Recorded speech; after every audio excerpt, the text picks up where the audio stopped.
హుస్నాబాద్ ప్రాంతానికి ఒక ప్రత్యేకత ఉన్నది. ఆనాడు గడీలు పెత్తందారుల ఆధిపత్యం జరుగుతున్న సందర్భంలో సర్దార్ సర్వాయి పాపన్న గౌడ్ గారు ఈ ప్రాంతం నుంచి బహుజనుల దండుగట్టి బహుజనుల పరిపాలన ఏ విధంగా ఉంటుందో బహుజన సామ్రాజ్యాన్ని స్థాపించడానికి పునాదులు వేసింది హుస్నాబాద్ ప్రాంతం నుంచే అని చెప్పి ఈనాడు మనం గుర్తు చేసుకోవాలి. అదేవిధంగా 60 సంవత్సరాల ఆకాంక్ష 4 కోట్ల ప్రజల యొక్క బలమైన ఆకాంక్షకు 2001లో ఈ ప్రాంతం నుంచే తెలంగాణ ఉద్యమం ఉవ్వెత్తున లేచి తెలంగాణ రాష్ట్ర సాధనకు ఈ ప్రాంతం కరీంనగరే అండగా నిలబడ్డది. అందుకే 2004న శ్రీమతి సోనియా గాంధీ గారు ఈ కరీంనగర్ గడ్డ మీద నుంచే తెలంగాణ 4 కోట్ల ప్రజలకు ఇచ్చిన మాట నిలబెట్టుకొని 2014న తెలంగాణ రాష్ట్రాన్ని కలను నిజం చేసి ఈనాడు తెలంగాణ రాష్ట్రంలో సగర్వంగా మనము తల ఎత్తుకునే విధంగా ఈ కార్యక్రమాన్ని ఈరోజు మనం నిర్వహించుకుంటున్నాం. ఈ తెలంగాణ రాష్ట్ర సాధనలో బహుజనుల యొక్క పరిపాలన అందించడంలో హుస్నాబాద్ కరీంనగర్ జిల్లా పాత్రను అందరూ గుర్తు చేసుకోవాల్సిన సందర్భం. మరి ఈనాడు ఇంత సమయమైనా మీరు దాదాపుగా 3-4 గంటల నుంచి మా అక్కలు మా ఆడబిడ్డలు చాలామంది ఇక్కడికి వచ్చి మమ్మల్ని ఆశీర్వదించడానికి ఎంతోసేపు ఎదురు చూసిండ్రు. కానీ 2 సంవత్సరాల ఉత్సవాలను పూర్తి చేసుకోబోతున్న మనం ఢిల్లీకి వెళ్ళి పెద్దల్ని ముఖ్యంగా మన 60 సంవత్సరాల యొక్క ఆకాంక్షను నెరవేర్చిన గొప్ప నాయకురాలు శ్రీమతి సోనియా గాంధీ గారికి ఆహ్వాన పత్రికను అందించి వారి ఆశీర్వాదం తీసుకొని మల్లికార్జున్ ఖర్గే, రాహుల్ గాంధీ, ప్రియాంక గాంధీతో పాటు ఈ దేశ ప్రధానమంత్రి నరేంద్ర మోడీ గారికి ఇతర మంత్రులకు తెలంగాణ రాష్ట్రం డిసెంబర్ 8-9 నాడు జరుపుకోబోయే తెలంగాణ రైజింగ్ గ్లోబల్ సమ్మిట్ కు సంబంధించిన ఆహ్వాన పత్రికను అందించడమే కాకుండా భవిష్యత్తు కోసం ఏ విధంగా తెలంగాణ అభివృద్ధి ప్రణాళికలు రచించుకుంటుందో వారి అందరికీ ఈరోజు వివరించడం జరిగింది. ఈనాడు మిత్రులారా, డిసెంబర్ 3కు ఒక ప్రత్యేకత ఉన్నది. డిసెంబర్ 3, 2023 నాడు 10 సంవత్సరాల పరిపాలన మీద ఆధిపత్యంతో ప్రజలని చెరబట్టి హింసిస్తున్న ప్రభుత్వానికి చరమాంకం పలికి మీ ఓటునే ఆయుధంగా మార్చి ఆనాటి దుర్మార్గమైన పాలనను అంతమొందించి ప్రజా పాలనను మీరందరూ తీసుకురావడం జరిగింది. అదే కాదు, డిసెంబర్ 3కి ఇంకొక ప్రత్యేకత ఉంది. తెలంగాణ మలిదశ ఉద్యమానికి ఉవ్వెత్తున ఊపిరులూది ఉద్యమాన్ని పతాక స్థాయికి తీసుకెళ్లిన శ్రీకాంతాచారి వర్ధంతి కూడా ఈ డిసెంబర్ 3 తారీఖు నాడే. అందుకే శ్రీకాంతాచారి స్ఫూర్తితో నేను మరణించినా సరే, నా కుటుంబం నష్టపోయినా సరే, నా కుటుంబం కష్టపడ్డా సరే, తెలంగాణ నిరుద్యోగ యువతకు ఉద్యోగ ఉపాధి అవకాశాలు రావాలి, వాళ్ళ జీవితాలలో వెలుగులు నిండాలి అని ఆనాడు శ్రీకాంతాచారి ఆత్మ బలిదానం చేసుకొని ఈ తెలంగాణ రాష్ట్ర ఏర్పాటుకు ఒక గొప్ప స్ఫూర్తినిచ్చారు.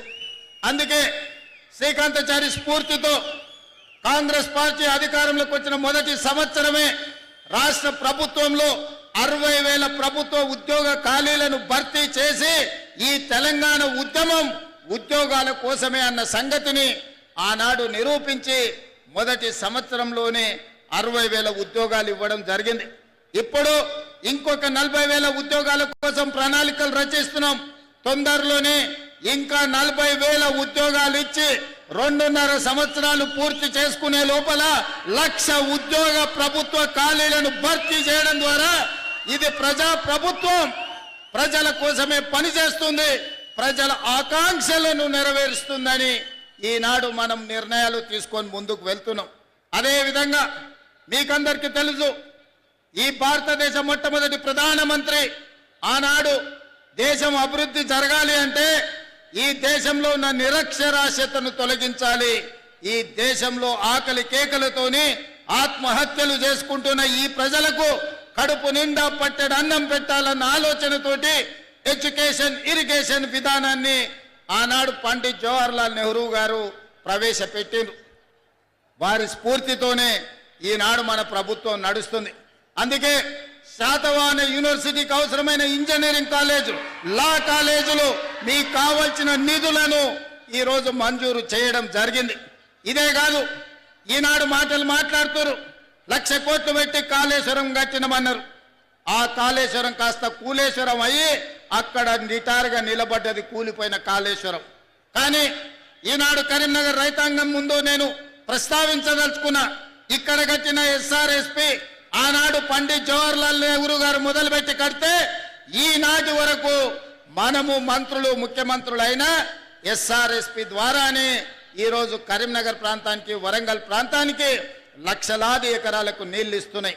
మనం కట్టిన ఎస్ఆర్ఎస్పి ఎట్లుందో, బీఆర్ఎస్ వాళ్ళు కట్టిన కాళేశ్వరం ఎట్లుందో ఒక్కసారి ఆలోచన చెయ్యండి.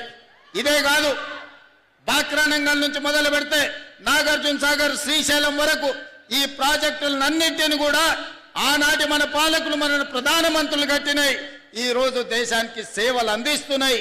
ఈ దేశమే ఎంతో ఆహార ఉత్పత్తిని పండించే దేశంలోనే వరి ఈరోజు అత్యధికంగా పండించి దేశంలోనే మొదటి స్థానం తెలంగాణ వరి ఉత్పత్తిలో వచ్చిందంటే మనం కట్టిన నాగార్జున సాగర్, మనం కట్టిన శ్రీశైలం, మనం కట్టిన శ్రీరామ్ సాగర్, మనం కట్టిన భీమా, కోయిల్ సాగర్, నెట్టంపాడు, సీతారామ సాగర్, ఇందిరా సాగర్ లాంటి ప్రాజెక్టులు, జూరాల ప్రాజెక్టులు ఆనాడు మనం కట్టినాం. కాబట్టే ఈరోజు దేశంలోనే అత్యధికంగా వరిని పండించే రాష్ట్రంగా మనం రాణించినాం.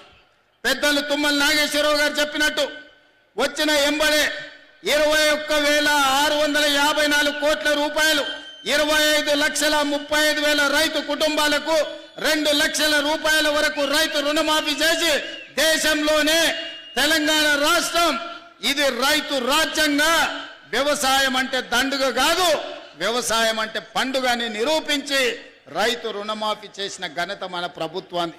భరోసా ద్వారా 9 రోజుల్లో 9,000 కోట్లు 70 లక్షల పైగా రైతుల ఖాతాలలో 9 రోజుల్లో 9,000 కోట్లేసి రైతులను రాజులను చేయాలన్న ఆలోచన ఈరోజు కాంగ్రెస్ పార్టీ చేస్తుంది. దాదాపుగా కాంగ్రెస్ పార్టీ అధికారంలోకి వచ్చిన తర్వాత 1,04,000 కోట్ల రూపాయలు రైతుల కోసం వ్యవసాయం మీద మనం ఖర్చు పెట్టడం జరిగింది.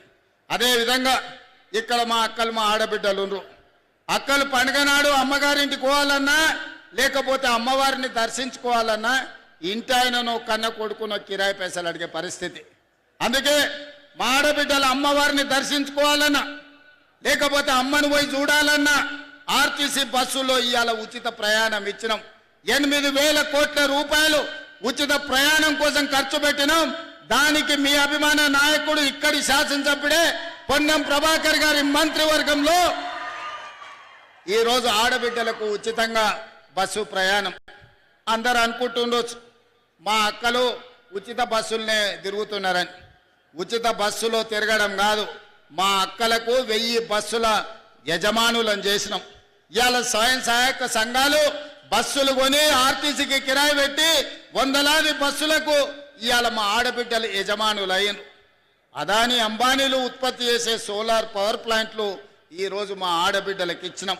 ఇదే కాదు, అడిగిన వాళ్ళందరికీ రేషన్ కార్డులు ఇచ్చినాం. ఆయల్ల ప్రభుత్వంలో రేషన్ కార్డు కావాలంటే అదో పెద్ద పైరవి, దొర గడి ముందల చేతులు కట్టుకొని నిలబడాల్సిన పరిస్థితి. కానీ మనం వచ్చిన తర్వాత అడిగిన ప్రతి కుటుంబానికి, పెళ్ళైన ప్రతి ఆడబిడ్డకు అమ్మగారింటికా నుంచి అత్తగారింటికి పోతే రేషన్ కార్డు అప్పటికప్పుడే ఇచ్చి ఆ కుటుంబాలను ఆదుకున్నాం. ఆనాడు దొడ్డు బియ్యం ఇస్తే పశువులకు దాన పెట్టేది. కానీ ఇవాళ మనం ప్రతి వాళ్లకు 3,10,00,000 మందికి సన్న బియ్యాన్ని ఈరోజు మనం పంచుతున్నాం. ప్రతి ఇంట్లో ఈనాడు సన్న బియ్యం వండుకొని సంటి పిల్లలకు తినిపించి ఈరోజు మా ప్రభుత్వం ఇందిరమ్మ రాజ్యంలో మేము సన్న బియ్యం తింటున్నాం, మాకు వస్తున్నాయని మా అక్కలు చెప్తున్నాం. అదే కాదు, ఆ ఎల్లా కరెంటు బిల్లు అవతల రూమ్లు ఉంటే యువతల, యువతల రూమ్లు ఉంటే అవతల బంద్ చేసుకునేది. జరసేపు ఫ్యాన్ వేసుకుంటే జరసేపు కాపుకునేది.